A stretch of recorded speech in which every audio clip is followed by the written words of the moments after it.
نحمده ونصلي على رسوله الكريم اما بعد فاعوذ بالله من الشيطان الرجيم بسم الله الرحمن الرحيم ألم تر إلى الذين أوتوا نصيبا من الكتاب يؤمنون بالجبت والطاغوت ويقولون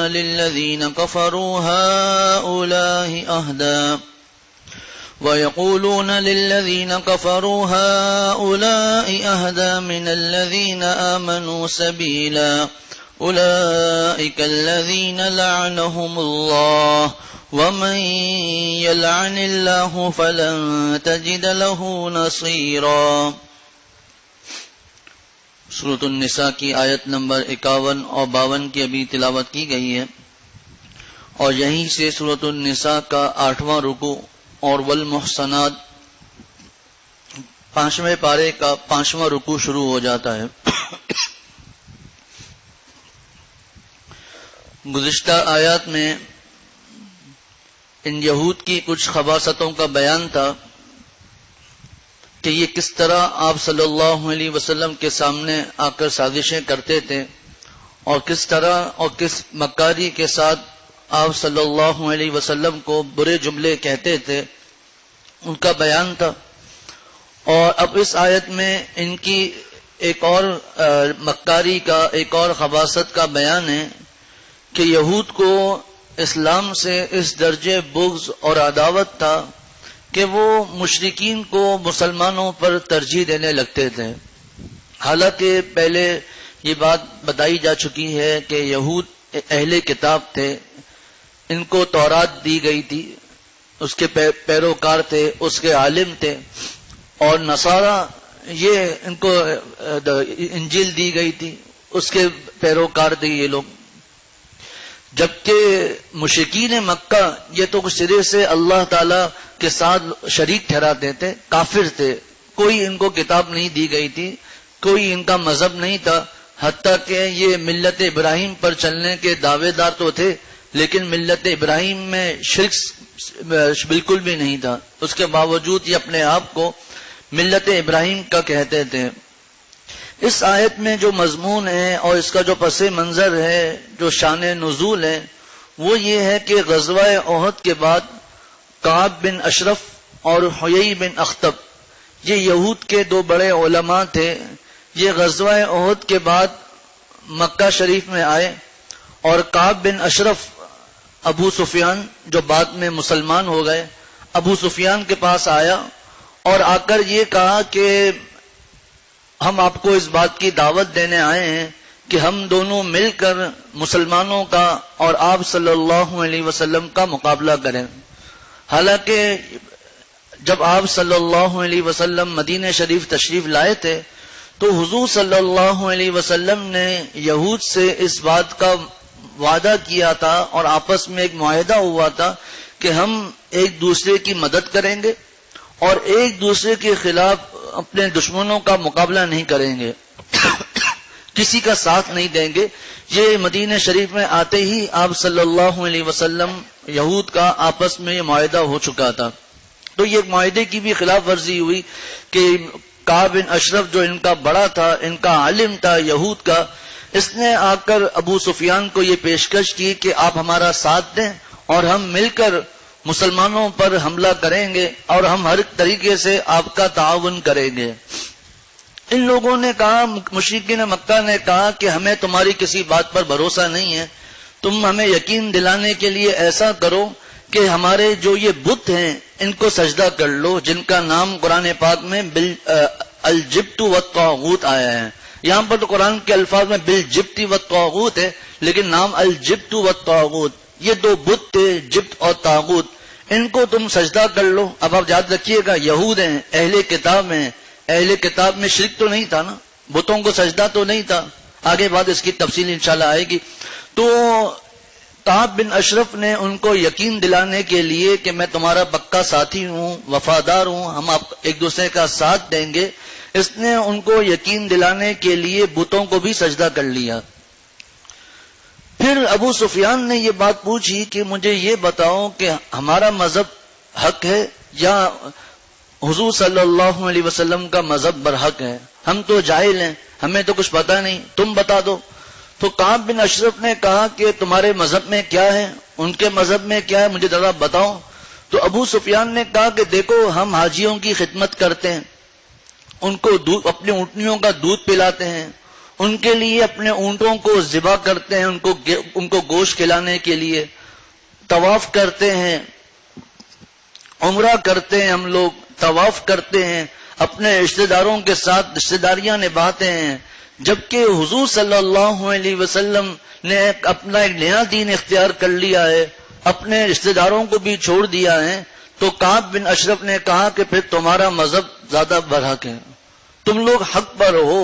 اس پر قرآن پاک کی آیتیں نازل ہوئیں۔ اب کچھ مضمون انشاءاللہ ترجمے کے بعد اللہ تعالیٰ ارشاد آگے کی اور بھی آیتیں اسی پس منظر میں ہیں، لیکن آج 2 آیتیں اللہ تعالیٰ نے ارشاد فرمایا کہ اس پر یہ آیت اتری، الم تر الی الذین اوتوا نصیبا من الکتاب، الم تر الی الذین اوتوا نصیبا من الکتاب، کیا آپ نے ان لوگوں کو نہیں دیکھا، اوتوا نصیبا من الکتاب، جن کو کتاب کا ایک حصہ دیا گیا ہے، یؤمنون بالجبت والطاغوت، وہ بت اور شیطان کو مانتے ہیں۔ کہ جبت اور طاغوت کی مختلف تفاسیر ہیں، مختلف اقوال ہیں، یہ انشاءاللہ ترجمے کے بعد۔ یؤمنون بالجبت والطاغوت، وہ بت اور شیطان کو مانتے ہیں، وَيَقُولُونَ لِلَّذِينَ كَفَرُوا، اور کافروں کے بارے میں کہتے ہیں کہ هَؤُلَاءِ أَهْدَىٰ مِنَ الَّذِينَ آمَنُوا سَبِيلًا، یہ مومنوں سے زیادہ سیدھے راستے پر ہیں۔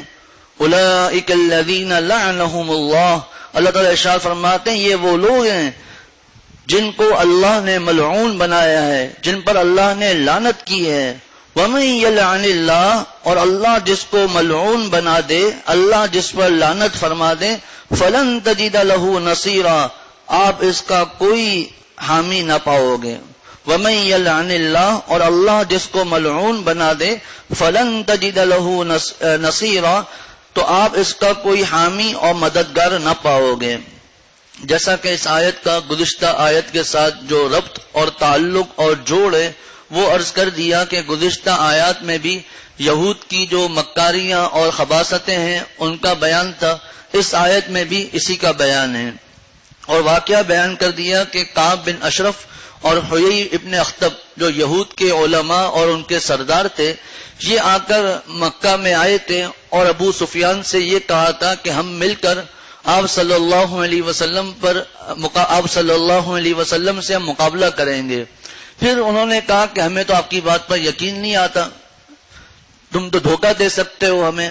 تو کعب بن اشرف نے ان کو یقین دلانے کے لیے ان کے جو 2 بت تھے، جبت اور طاغوت، اس کو آ کر سجدہ کر لیا، اور پھر یہ بھی کہا کہ ہم ایسا کرتے ہیں کہ 30 آدمی ہمارے اور 30 آدمی تمہارے، یعنی 30 یہود اور 30 کفار مکہ، اور یہ سب مل کر اللہ تعالیٰ سے دعا کرتے ہیں کہ اے اللہ، ہم آپ صلی اللہ علیہ وسلم سے مقابلہ کرنا چاہتے ہیں، ان کا دین مٹانا چاہتے ہیں، نعوذ باللہ من ذالک، آپ ہماری مدد فرما دیجئے۔ اللہ تعالیٰ سے اس کی دعا ہو رہی ہے۔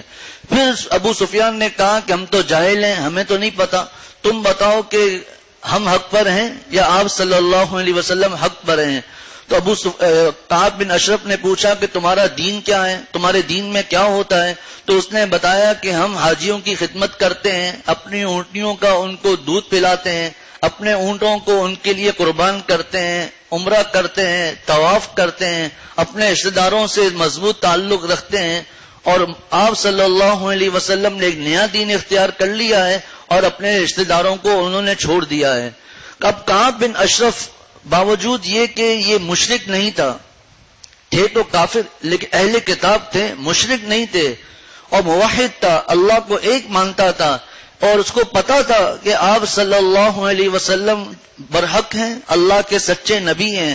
کئی مرتبہ جب بھی یہ بات آئی ہے، چونکہ نئے لوگ بھی ہوتے ہیں تو یہ بات میں ضرور عرض کرتا ہوں کہ ان یہود کو یہ پتا تھا کہ حضور صلی اللہ علیہ وسلم اللہ تعالیٰ کے سچے نبی ہیں۔ گزشتہ دروس میں بھی یہ بات گزری، ان کی تورات میں آپ صلی اللہ علیہ وسلم کی علامات موجود تھی، وہ پوری کی پوری آپ صلی اللہ علیہ وسلم پر صادق آتی تھی، اور قرآن پاک میں اللہ تعالیٰ ارشاد فرماتے ہیں الذین آتیناہم الکتاب یعرفونہ کما یعرفون ابناءہم، یہ اہل کتاب آپ صلی اللہ علیہ وسلم کو اسی طرح پہچانتے تھے جس طرح اپنے بیٹوں کو پہچانتے ہیں. فلما جاءہم کفروا فلما جاءہم ما عرفوا کفروا بہ فلعنۃ اللہ علی الکافرین، کہ جب آپ صلی اللہ علیہ وسلم آئے تو انہوں نے پہچان لیا کہ یہ اللہ تعالیٰ کے سچے نبی ہیں، اس کے باوجود انہوں نے انکار کر دیا. نشان آپ صلی اللہ علیہ وسلم کا جو حلیہ تورات میں موجود تھا اس حلیے کو ہی بدل ڈالا تاکہ ہم لوگوں کو دکھا سکیں کہ یہ وہ اللہ تعالیٰ کے نبی نہیں ہیں. تو باوجود یہ کہ اچھا، پھر یہ بات بھی میں نے ذکر کر دی تھی کیونکہ بہت سے لوگ نئے ساتھی نظر آ رہے ہیں، یہ بات بھی عرض کی تھی کہ جب آپ صلی اللہ علیہ وسلم ابھی ہجرت کر کے مدینہ شریف تشریف نہیں لائے تھے تو اس وقت بھی یہ یہود کہتے تھے کہ دیکھو تم ہمیں بڑا ستاتے ہو، اوس و خزرج سے کہتے تھے ہم سے مقابلے کرتے ہو، دیکھنا اللہ تعالیٰ کے آخری نبی آئیں گے ہم ان کے ساتھ مل کر تم سے مقابلہ کریں گے. اگلے درس میں انشاءاللہ آئے گا. لیکن ان کو حسد کس بات پر ہوا کہ یہ لوگ تو حضرت اسحاق علیہ الصلوۃ والسلام کی اولاد میں سے تھے اور حضرت اسحاق علیہ الصلوۃ والسلام کے بعد جتنے انبیاء آئے وہ سب کے سب بنی اسرائیل میں آئے. تو ان کے ذہن میں یہ تھا کہ نبی آخر الزمان صلی اللہ علیہ وسلم بھی ہمارے خاندان میں سے ہوں گے. لیکن جب وہ آپ صلی اللہ علیہ وسلم حضرت اسماعیل علیہ السلام کے خاندان سے ہوئے اسی بات پر ان کو حسد ہوا. یہی مضمون انشاءاللہ تعالی اگلے درس میں آئے گا کہ ان حسد کرنے کی وجہ کیا تھی. خیر تو کعب بن اشرف کو سب کچھ پتا تھا، یہ اچھے طریقے سے جانتا تھا کہ آپ صلی اللہ علیہ وسلم سچے نبی ہیں اور یہ لوگ بت پرست ہیں، ملت ابراہیم کے دعوے دار تو ہیں لیکن ملت ابراہیم پر چلنے والے نہیں ہیں، شرک کرنے والے ہیں. ما کان ابراہیم یہودی، یہ قرآن پاک کی آیت بھی، ابراہیم کو یہودی نہیں تھے ولیکن کان حنیفا، یہ تو یکسو تھے حضرت ابراہیم علیہ السلام. خیر تو ان کو سب کچھ پتا تھا اور کعب بن اشرف بھی جانتا تھا، لیکن اپنے جو ذاتی مفاد کی خاطر اس نے اپنے دین تک کا سودا کر دیا.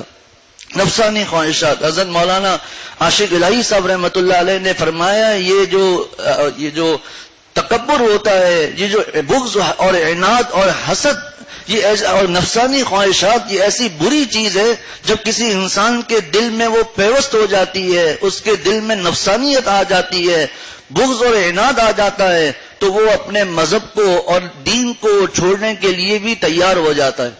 یہی کعب بن اشرف کا حال ہوا کہ باوجود یہ کہ وہ جانتا تھا کہ آپ صلی اللہ علیہ وسلم اللہ تعالیٰ کے سچے نبی ہیں، یہ جانتا تھا اور جانتا تھا کہ یہ لوگ مشرک ہیں، یہ بھی جانتا تھا کہ آپ صلی اللہ علیہ وسلم کا دین سچا ہے، لیکن اپنے ذاتی مفادات کی خاطر، اپنے ہدیوں کی خاطر، تحفوں کی خاطر اس نے آپ صلی اللہ علیہ وسلم کا انکار کیا اور ابو سفیان کو یہ تک کہہ دیا کہ تمہارا مذہب برحق ہے، حالانکہ وہ مشرک تھے اور یہ اہل کتاب تھا. اس کے باوجود اللہ تعالیٰ نے ارشاد فرمایا کہ الم تری الی الذین اوتوا نصیبا من الکتاب، کیا آپ نے ان لوگوں کو نہیں دیکھا جن کو کتاب کا ایک حصہ دیا گیا ہے، یؤمنون بالجبت والطاغوت، وہ بت اور شیطان کو مانتے ہیں. جیسا کہ میں نے عرض کیا کہ جبت اور طاغوت کیا چیز ہے، اس کے بارے میں مفسرین نے مختلف اقوال بیان فرمائے ہیں کہ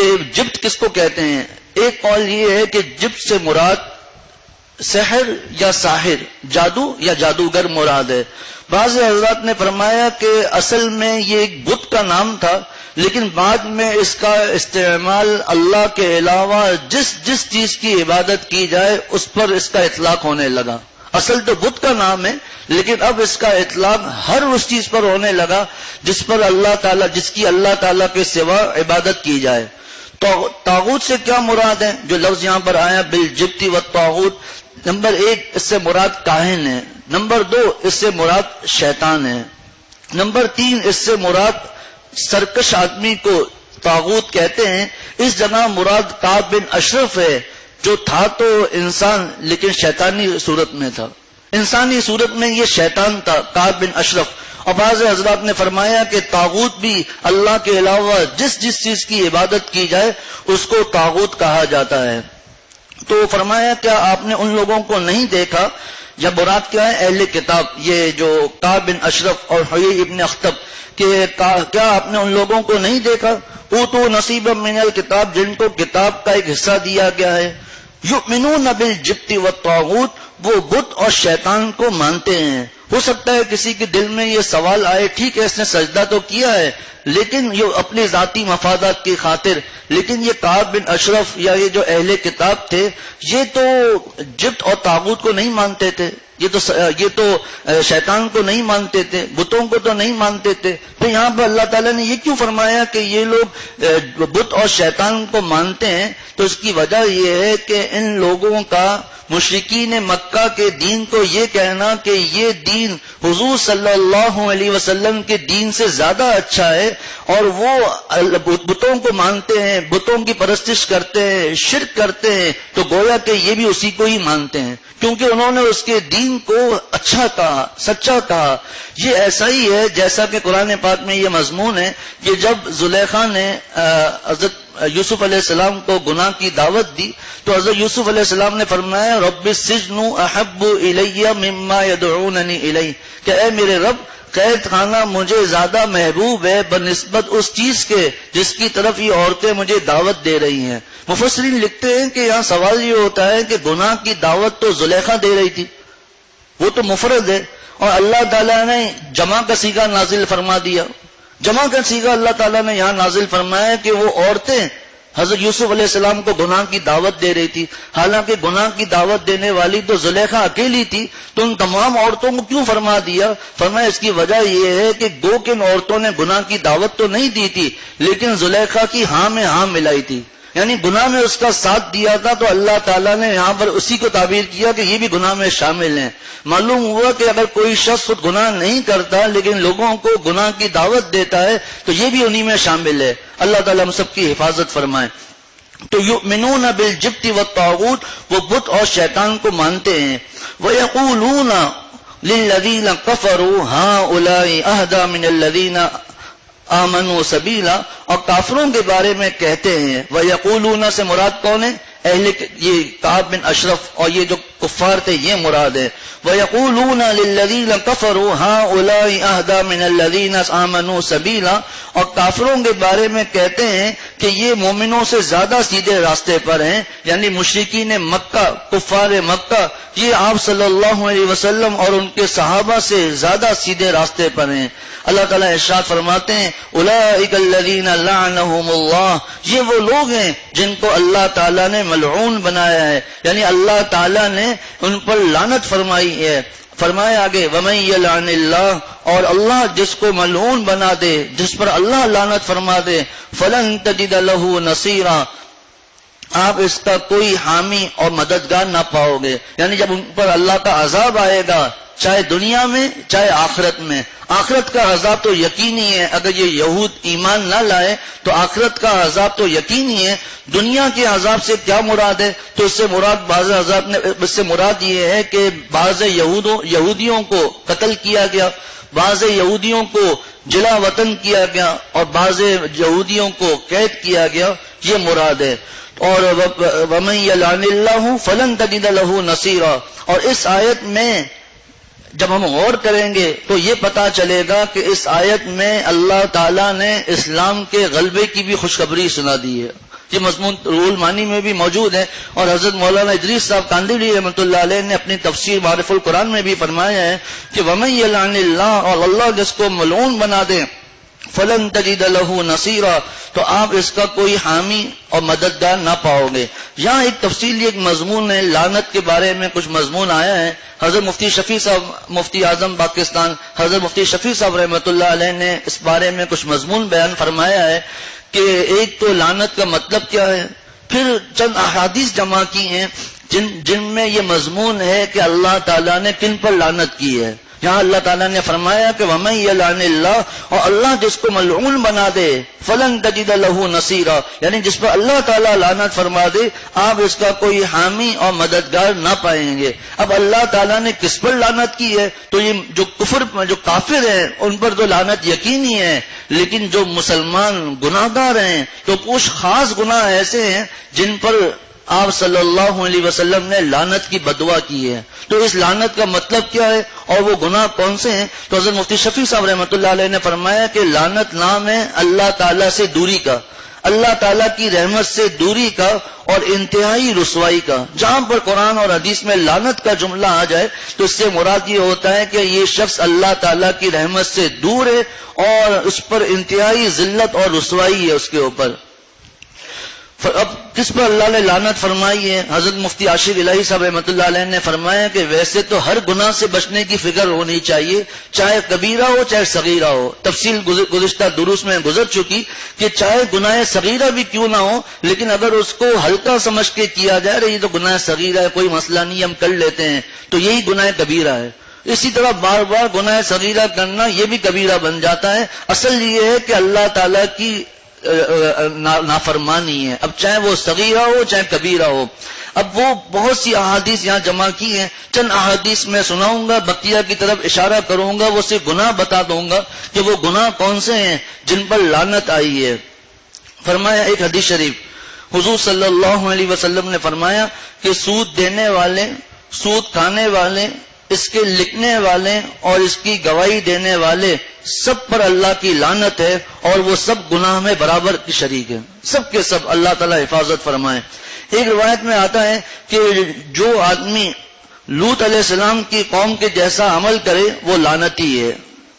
ایک روایت میں آتا ہے کہ وہی روایت ہے سود کھانے والے، کھلانے والے پر اور ایسے ہی تصویر کھینچنے والوں پر اللہ تعالیٰ کی لعنت ہو.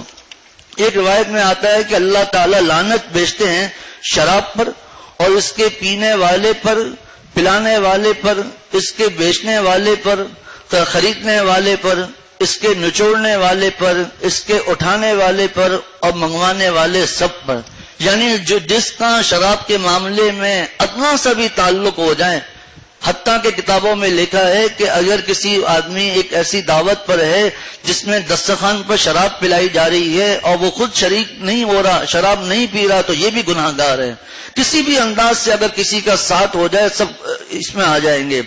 ایک روایت میں آتا ہے کہ جو کوئی نامحرم پر بری نظر ڈالے اور جس کے اوپر نظر ڈالے سب پر لعنت ہے. اسی میں وہ مرد بھی داخل ہے جو حضرت مفتی عاشق الہی صاحب رحمۃ اللہ علیہ نے تفسیر انوار البیان میں بھی لکھا ہے اور ہم حضرت والد صاحب احمد برکاتہم سے سنتے بھی رہتے ہیں کہ وہ عورت جو بے پردہ گھومے وہ بھی اس میں داخل ہے. اسی طرح کوئی مرد ہے وہ اس انداز سے کھڑا ہے یا کوئی ایسا انداز اختیار کرتا ہے کہ تاکہ عورتیں مجھے دیکھیں، وہ بھی اس میں شامل ہے. اسی طرح اگر کوئی مرد اپنا سطر کھولتا ہے اور اس پر کسی مرد کی نظر پڑتی ہے تو وہ بھی اس میں داخل ہے. اسی طرح ایک اور روایت میں بھی ہے کہ آپ صلی اللہ علیہ وسلم نے فرمایا کہ ایسے مرد پر لعنت ہے جو عورتوں کا لباس پہنے اور ایسی عورتوں پر لعنت ہے جو مرد کا سا لباس پہنے. اسی طرح ایک روایت میں ہے حضور صلی اللہ علیہ وسلم نے فرمایا جو عورتیں بہوؤں کو کاٹتی ہیں ان پر بھی لعنت فرمائی ہے. اسی طرح عورتوں کا بال کاٹنا، سر کے بال کاٹنا یہ بھی گناہ ہے. ہاں کوئی مجبوری ہو، کوئی خاص حالات بہوؤں میں بھی ہے جو یہاں نہیں بیان کروں گا. جب کسی عورت کے بال اتنے بڑے کوئی مشکلات ہیں وہ معاملات الگ ہیں، لیکن یہاں پر فیشن کے لیے بال کاٹنا اور اس کو یہ اس پر لعنت کی گئی ہے. اسی طرح اور بھی کچھ گناہ ہیں جس میں لکھا ہے کہ اب موقع نہیں، بہت سی احادیث سے حضرت مفتی عاشق الہی صاحب نے کئی احادیث بیان کی ہے. میں ان میں سے چند احادیث بیان کرتا ہوں. جو مسلمانوں کو نقصان پہنچائے یا اس کے ساتھ مکر اور دھوکہ کریں، اس آدمی پر بھی اللہ کی لعنت ہے. اب آیت کو جوڑیے، ہم جوڑیں یہاں پر، ان پر لعنت ہے ان تمام لوگوں پر جو بتائے. اور جس پر اللہ کی لعنت ہو اے مخاطب تو اس کا کوئی مددگار نہ پائے گا. اللہ تعالیٰ ہم سب کی حفاظت فرمائے.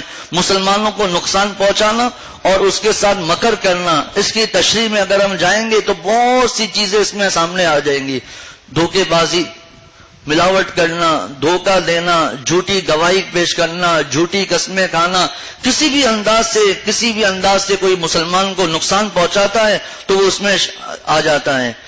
دوسری روایت میں ہے کہ قبروں کی زیارت کرنے والی عورتوں پر اور ان لوگوں پر جو قبروں کو سجدہ گاہ بنائیں اور وہاں چراغ جلائیں. یہ ابھی شب برات آنے والی ہے، عورتیں جو ہے وہ قبرستان چلی جاتی ہیں. آپ صلی اللہ علیہ وسلم نے، ویسے بھی معاملہ ہے لیکن اس رات کو خاص طور پر عورتیں کب قبرستان جاتی ہیں، آپ صلی اللہ علیہ وسلم نے ایسی عورتوں پر لعنت فرمائی ہے.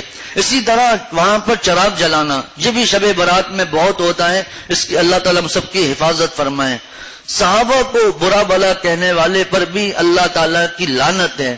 فرمایا نبی کریم صلی اللہ علیہ وسلم نے، جب تم کسی ایسے آدمی کو دیکھو جو میرے صحابہ کو برا بھلا کہہ رہا ہو تو تم اس کو یوں بولو کہ لعنت ہو تمہارے شر پر. صحابہ کو برا بھلا کہنے والے پر لعنت. اسی طرح جو رشوت دیتا ہے اور رشوت لیتا ہے اس پر بھی اللہ تعالیٰ کی لعنت ہے. اسی طرح جو کوئی اپنا عیب چھپا کر، کوئی اپنے سامان کا کوئی عیب چھپاتا ہے اور وہ چیز بیچ دیتا ہے، اللہ تعالیٰ کے نبی صلی اللہ علیہ وسلم نے فرمایا کہ ایسے آدمی پر بھی اللہ تعالیٰ کی لعنت ہو. اب اس کے علاوہ اور بھی لوگ ہیں، اب جن کے بارے میں یہ وعیدیں ہیں اللہ تعالیٰ کے نبی صلی اللہ علیہ وسلم یا اللہ تعالیٰ کی ان پر لعنت ہے، تو جب اللہ کی لعنت آئے گی تو مدد کیسے آئے گی؟ اب جو اس میں یہ آیا عیب چھپا کر کوئی چیز بیچ دی، فائدہ بھی ہو گیا، اس سے کوئی گاڑی بھی خرید لی، بہت زیادہ فائدہ بھی ہو گیا، لیکن یہ عذاب اور نقصان اچانک ہوتا ہے. اگر یہ جتنے جیسے سود والے کے بارے میں نظر تو یہ آتا ہے کہ سود والے کے پیسے بڑھتے ہی چلے جاتے ہیں، لیکن اللہ تعالیٰ فرماتے ہیں یمحق اللہ الربا ویربی الصدقات. اللہ تعالیٰ ہماری عقل یہ کہتی ہے کہ زکوٰۃ اور صدقات سے مال کم ہوتا ہے اور سود سے مال بڑھتا ہے، اور اللہ تعالیٰ فرما رہے ہیں کہ زکوٰۃ اور صدقات سے مال بڑھتا ہے اور سود سے مال گھٹتا ہے. حضرت شیخ الاسلام حضرت مفتی تقی عثمانی صاحب دامت برکاتہم نے غالباً تقریر ترمذی میں لکھا ہے کہ ان قریب مسلمانوں کو پتہ چل جائے گا کہ اللہ تعالیٰ سود اللہ تعالیٰ کے خلاف اعلان جنگ کیسے ہے. کتنے لوگوں کو اس کرونا میں ہی پتا چل گیا جنہوں نے سود پر چیزیں لی تھی، اب اس کی جو قسط دینے کے لیے کچھ ہے ہی نہیں، دیوالیہ ہو گئے تو پتا چل گیا کہ ویسے نظر آئے یا نہ آئے اللہ کی پکڑ تو اچانک آتی ہے. ان بطش ربک لشدید، تیرے رب کی پکڑ بڑی سخت ہے. اب اس لعنت کے بارے میں کچھ اور مضمون بھی ہیں. آج کل ایک عادت ہے کہ ایک دوسرے کو لعنت دے دی جاتی ہے، خصوصاً عورتوں میں یہ مرض بہت ہے کہ وہ دوسروں پر اپنے بچوں کو تک لعنت دیتی ہیں. اس لعنت دینے کا کتنا بڑا گناہ ہے. فرمایا حضرت مفتی شفیع صاحب رحمۃ اللہ علیہ نے کہ لعنت جس قدر بری چیز ہے اسی قدر اس کے کرنے پر پابندیاں بھی عائد کی گئی ہیں. کسی مسلمان پر لعنت کرنا حرام ہے، کسی بھی مسلمان پر لعنت کرنا حرام ہے، اور کافر پر بھی صرف اس صورت میں لعنت کی جا سکتی ہے جبکہ اس کا کفر پر مرنا یقینی ہو، جبکہ اس کا کفر پر مرنا یقینی ہو. اور یہ اسی وقت ہو سکتا ہے جب وحی ہو. آج وحی نہیں. یہ جیسے فرعون کے بارے میں پتا چل گیا کہ کفر پر مرا ہے، ابو جہل کے بارے میں پتا چل گیا، ابو لہب کے بارے میں پتا چل گیا، یہ جن کے متعلق یقینی ہے. آج کسی کا اگر انتقال ہو، چاہے وہ کافروں کے رسومات کے انداز میں اس کو دفن کیا جائے یا ہندو ہے اس کو جلایا جائے، ہم یہ نہیں کہہ سکتے کہ یہ دوزخی ہے. ہم اس کے بارے میں نہیں کہہ سکتے یہ دوزخی ہے کیونکہ اس نے آخر تک کلمہ نہیں پڑھا، ہمیں نہیں پتا.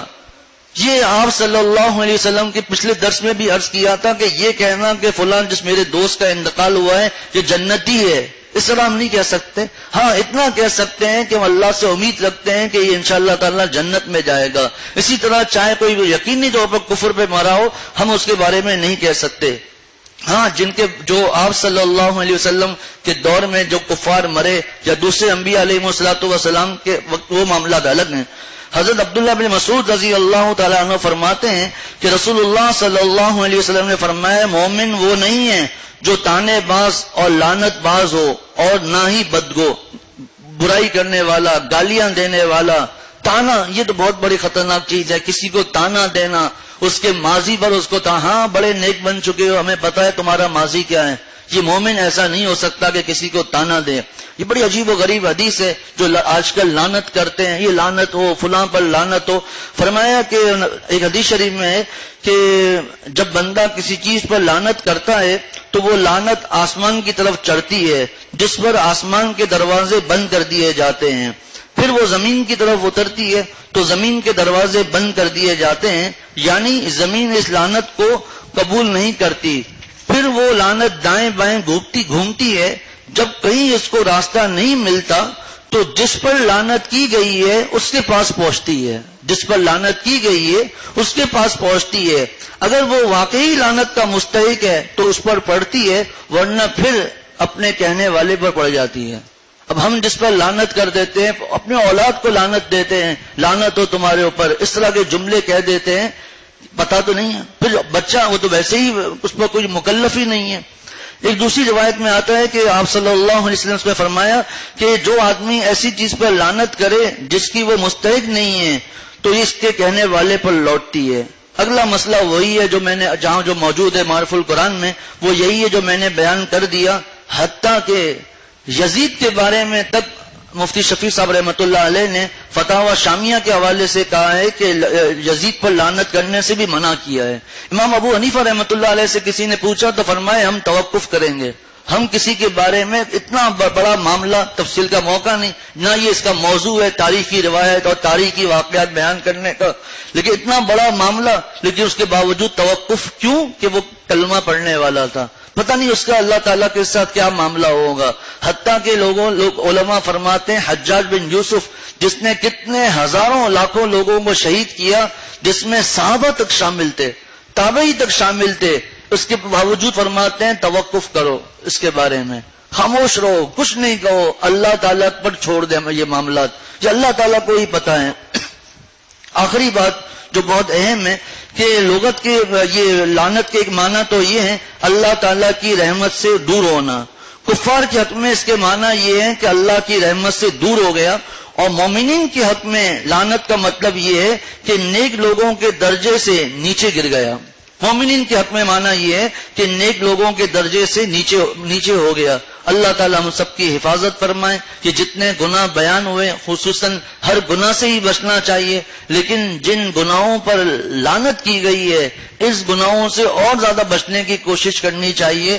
یہ اس آیت کے ضمن میں کہ اللہ تعالیٰ نے فرمایا کہ وَمَن يَلْعَنِ اللَّهُ فَلَن تَجِدَ لَهُ نَصِيرًا، اور اللہ جس کو ملعون بنا دے آپ اس کا کوئی حامی اور مددگار نہ پائیں گے۔ اللہ تعالیٰ ہم سب کی حفاظت فرمائے اور قرآن کے احکامات پر اللہ تعالیٰ ہم سب کو عمل کرنے کی توفیق عطا فرمائے۔